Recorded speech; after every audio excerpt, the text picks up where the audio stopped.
Price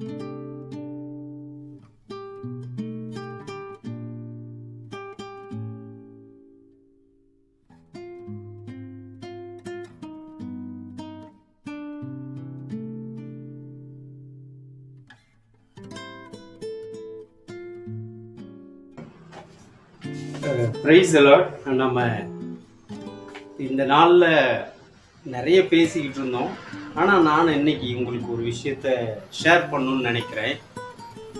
அது என்னன்னா, இந்த சங்கீதம் 122:6 நான் வாசிக்கிறேன் பாருங்க.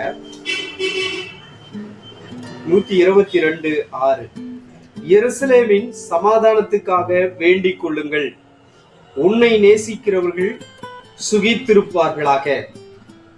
Pray for the peace of Jerusalem.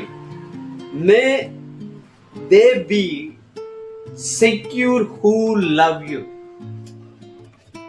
எருசலேமின் சமாதானத்துக்காக வேண்டிக் கொள்ளுங்கள். இப்போ நம்ம இஸ்ரவேல் தேசத்துக்கும் பக்கத்தில் இருக்கிற ஈரான் மற்றும் அரபு நாடுகளுக்கும் இடையேயான ஒரு சண்டை யுத்தத்தை நாம் பார்த்து கொண்டிருக்கிறோம். இந்த நேரத்துல உலகமெங்கும் இருக்கக்கூடிய ஆல் ஓவர் வேர்ல்ட், உலகமெங்கும் இருக்கக்கூடிய மக்கள் என்ன செய்கிறார்கள் என்றால், கிறிஸ்தவ மக்கள் இந்த 126வது சங்கீதம் 22:6 படி ஜெபிக்கிறார்கள்.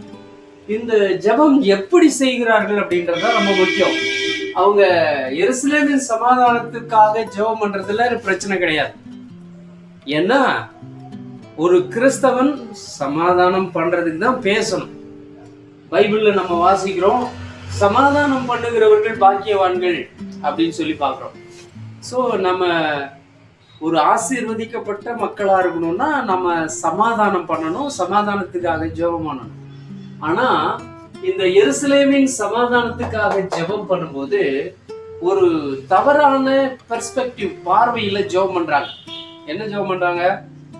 மற்ற நாடுகள் தோத்துறணும், அழிக்கப்படணும், இஸ்ரவேல் மட்டும்தான் ஜெயிக்கணும் அப்படின்னு சொல்லி ஜெபிக்கிறாங்க.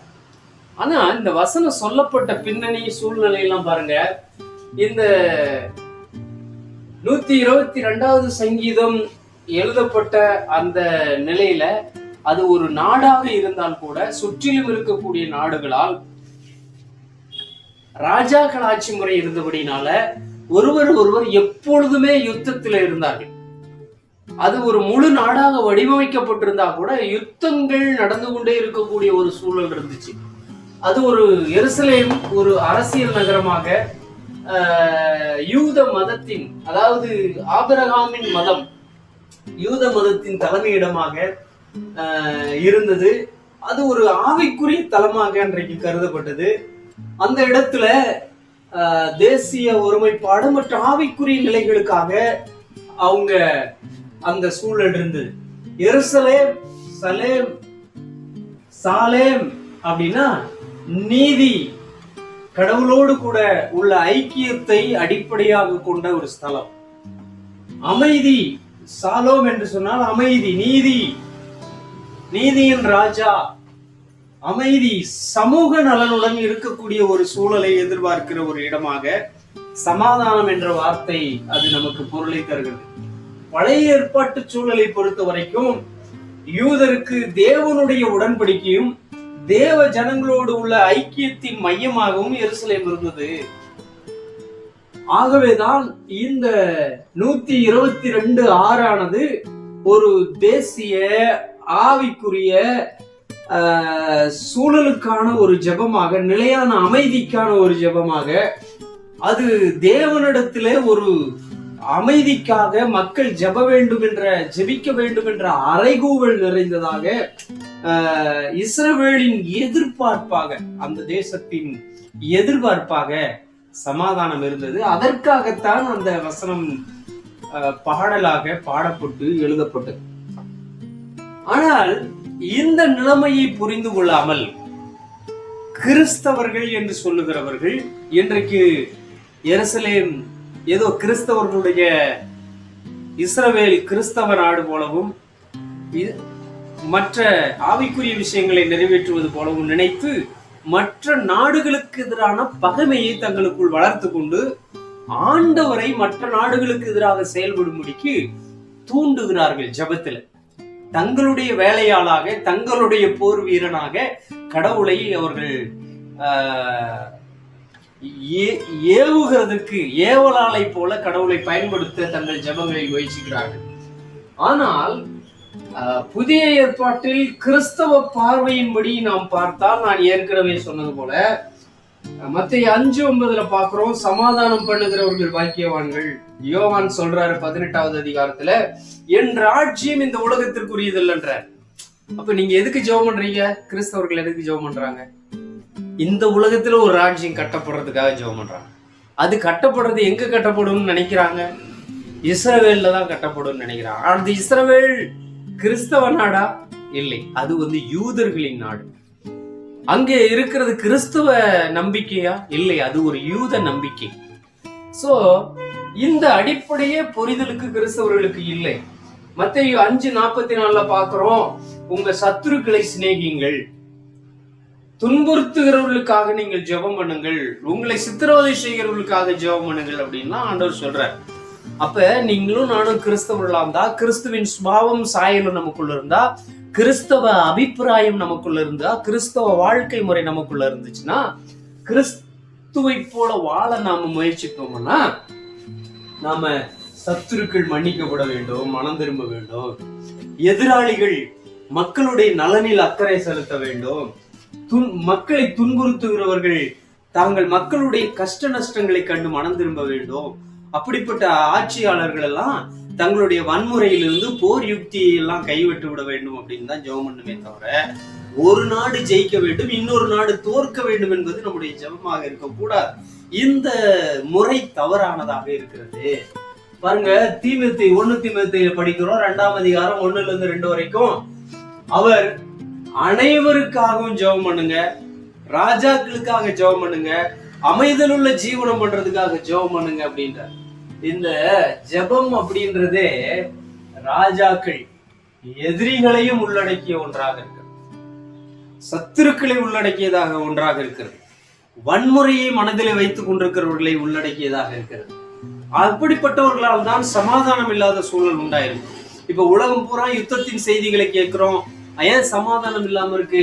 அவர்கள் எல்லாம் எதிரிகளாகவும், சமாதானத்தை விரும்பாதவர்களாகவும், வன்முறையாளர்களாகவும், அவர்களுக்குள்ளே தீவிரமாக பழிவாங்க வேண்டும் என்ற எண்ணமும், தங்களுடைய பெருமையை நிலைநிறுத்திக் கொள்ளுவதற்காக அந்த நாட்டின் ஏழை எளிய பிரஜைகள், அப்பாவி மக்கள், குழந்தைகள், முதியவர்கள், இவங்கெல்லாம் பாதிக்கப்படுறாங்களே. அந்த எதுக்கு அந்த யுத்தங்கள் நடத்துறோம்? அந்த யுத்தங்களால என்ன நடக்குது? அழிவு தானே நடக்குது. இந்த அழிவை எப்படி நிறுத்தலாம்?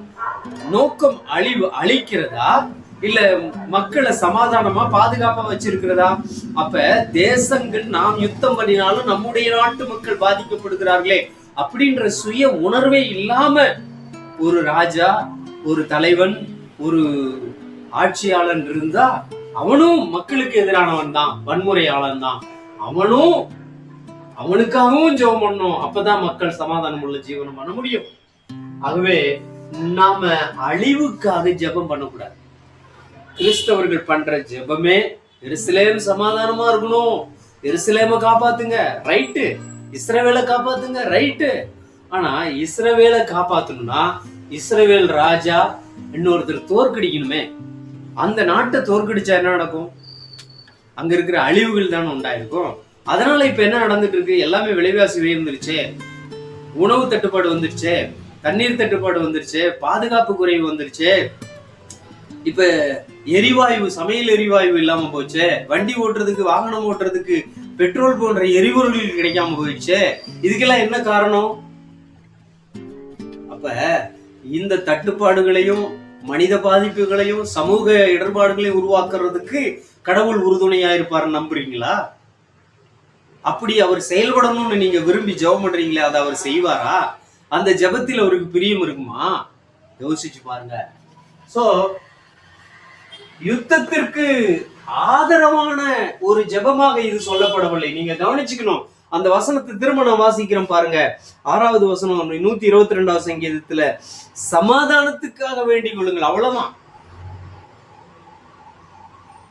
வெற்றிக்காக ஜெபிக்கணும்னு சொல்லல, மேன்மைக்காக ஜெபிக்கணும்னு சொல்லல, சமாதானத்துக்காக வேண்டிக் கொள்ளுங்க. உன்னை நேசிக்கிறவங்க சுகித்திருப்பார்கள். அந்த குழுவை நேசிக்கிறவர்கள், ஜனங்களை நேசிக்கிறவர்கள், தேசத்தில் இருக்கிறவர்களை நேசிக்கிறவர்கள், அந்த தேசத்தின் நன்மையை பாதுகாப்பை விரும்புகிறவர்கள், சமாதானம் உள்ள ஜீவனம் பண்ண வேண்டும் என்று மக்கள் நலனில் அக்கறையுள்ளவர்கள், அவர்கள் என்ன பண்ணுவாடுவார்?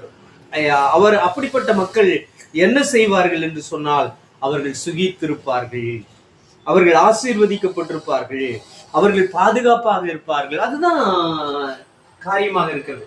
ஆனா இந்த ஜெபம் என்னன்னு கேட்டீங்கன்னா, உண்மையிலேயே 122:6 என்ன தெரியுமா?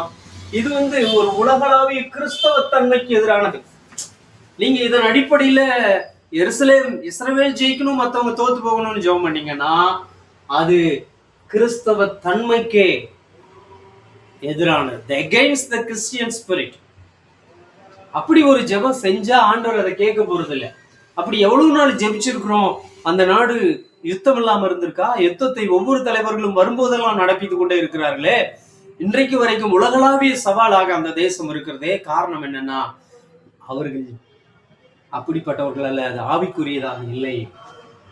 கிறிஸ்தவத்தை பொறுத்த வரைக்கும் நீங்கள் கிறிஸ்தவர்களா இருந்தால் எல்லா நாட்டுக்காகவும் ஜெபம் பண்ணணும், எல்லா காலத்திலும் ஜெபம் பண்ணணும், எல்லா மக்களுக்காகவும் ஜெபிக்கணும், எல்லா முழு உலகத்துக்காகவும் நம்ம ஜெபிக்கணும். அதுதான் கிரேட் கமிஷன். உலகம் எங்கும் போய் சகல தேசங்களில் எல்லா அதிகாரமும் எனக்கு, கடைசி வரை எல்லா அதிகாரமும் எனக்கு இருக்குன்றார். ஸோ நாம அவர் எல்லாத்தையும் நமக்கு கொடுத்துருக்கிறாரு. நீங்க எல்லா இடத்துக்கும் போங்க அப்படின்றாரு, நீங்க எல்லா மக்களுக்காகவும் பேசுங்க அப்படின்றாரு, எல்லாருக்குமான நற்செய்தி உடையவர்களா இருங்கன்றாரு. கலாத்தியர் 3 படிக்கிறோம், யூதன்னும் கிடையாது, கிரேக்கன்னும் கிடையாது, ஆணுன்னும் கிடையாது, பெண்ணுன்னும் கிடையாது, எதுவுமே இல்லை, எல்லாம் ஒண்ணுதான். தேவனுடைய ராஜ்யம் அப்படிப்பட்டது. நீங்க கிறிஸ்தவங்களா இருந்தா உங்களுடைய பார்வை நம்ம எல்லாரும் ஒருத்தர். அவன் ஈரான்காரனா இருந்தாலும் சரி, அரபு தேசத்தை சார்ந்தவங்களா இருந்தாலும் சரி, அமெரிக்க தேசத்தை சார்ந்தவங்களா இருந்தாலும் சரி, அவர் இந்திய தேசத்தை சார்ந்தவர்களா இருந்தாலும் சரி, இஸ்ரேல் தேசத்தை சேர்ந்தவங்களா இருந்தாலும் சரி, எல்லாரும் ஒரே இனம்தான், எல்லாரும் தேவனுடைய பிள்ளைகள். All are the creature of God. எல்லாம் தேவனால உண்டாக்கப்பட்டவர்கள். ஆகவே நம்ம இறையியல் ரீதியா இப்படி கூட யோசிச்சு பாருங்க. ஆவிக்குரிய இஸ்ரவேல் அப்படின்றது, spiritual Israel is different, political Israel is different. நீங்க நினைக்கிற ஆவிக்குரிய இஸ்ரவேல் வேற, அரசியல் இஸ்ரவேல் வேற. இப்ப நடந்துகிட்டு இருக்கிறது அரசியல் ரீதியான இஸ்ரவேலின் செயல்பாடுகள் தான் இந்த யுத்தம். ஆகவே இந்த அரசியலை நிறைவேற்ற ஸ்தாபிக்க ஆண்டவர் வரல, அது அவருடைய நோக்கம் இல்ல. இந்த அரசியல் ரீதியான இஸ்ரவேல் ஜெயிக்கணும்னு நினைச்சீங்கன்னா அப்படிப்பட்ட ஜபத்தை நீங்க கைவிடணும். 1 பேதுரு 2:9 படிக்கிறோம், நாம ஆவிக்குரிய சமூகமாக, ராஜரிக ஆசாரிய கூட்டமாக, நாம் மனிதநேயம் உள்ளவர்களாக, சமாதானத்தை நோக்கி ஜெபிக்கிறவர்களாக நாம் இருக்கும்படிக்கு தான் அழைக்கப்பட்டிருக்கிறோம். ஆகவே கிறிஸ்தவர்கள் யோசிங்க, எருசலேமின் சமாதானத்துக்கு வேண்டிக்கோங்க, இஸ்ரவேல் சமாதானமா இருக்கணும்னு வேண்டிக்கோங்க. ஆனா இஸ்ரவேல் ஜெயிக்கணும், மத்தெல்லாம் தோக்கணும்னு நினைச்சா உங்களுடைய ஜெபம் அது ஆவிக்குரியதாக இல்லை, உங்களுடைய ஜெபம் தேவனுடையதாக இல்லை, உங்களுடைய ஜெபம் கிறிஸ்தவ பார்வையில் இல்லை, உங்களுடைய ஜெபம் வேதாகமத்தின் அடிப்படையிலானது இல்லை, உங்களுடைய ஜெபம் தேவ ராஜ்யத்திற்கு உட்பட்டதாக இல்லை, உங்களுடைய ஜெபம் பரலோக ராஜ்யத்துக்கு உட்பட்டதாக இல்லை.